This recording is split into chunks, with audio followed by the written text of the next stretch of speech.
Here are verses 21 to 25 from John 14 NIV. 21 Whoever has my commands and keeps them is the one who loves me. The one who loves me will be loved by my Father, and I too will love them and show myself to them.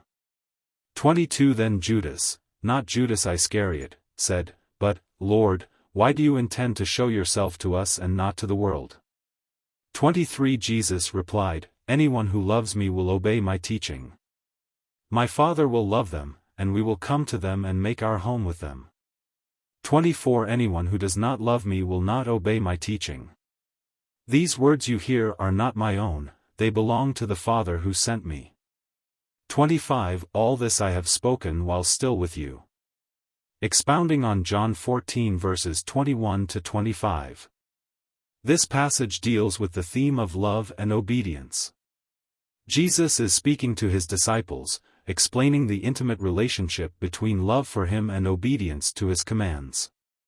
Verse 21, Jesus emphasizes that love for him is demonstrated through obedience. It's not just a matter of emotional affection or verbal acknowledgement but a practical, lived-out expression.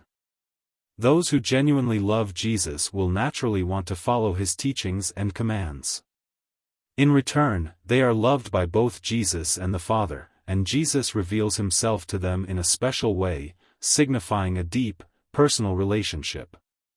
Verse 22, Judas, not Iscariot, is confused and asks why Jesus would only reveal himself to his followers and not to the world.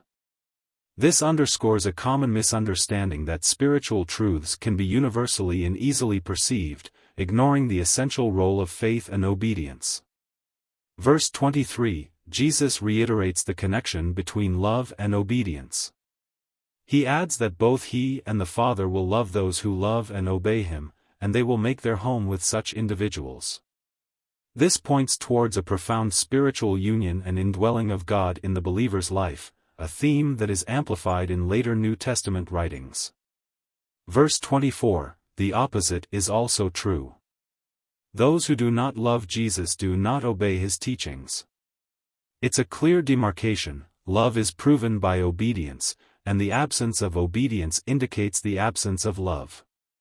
Jesus also emphasizes that these aren't just his words and teachings, but they are also the Father's, underscoring the unity between him and the Father.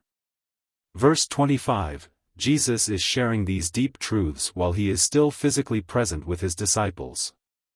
It underscores the importance of these teachings and prepares the disciples for the time when Jesus will no longer be physically present with them, leading into the promise of the Holy Spirit's coming in the following verses. In essence, this passage underscores that love for Jesus isn't just a sentimental or emotional experience but is rooted in obedience to his teachings. This obedience is both the evidence of love and the pathway to a deeper, spiritual encounter with Jesus and the Father. It's a call to a love that is active, expressed, and lived out, leading to an intimate and ongoing experience of God's presence.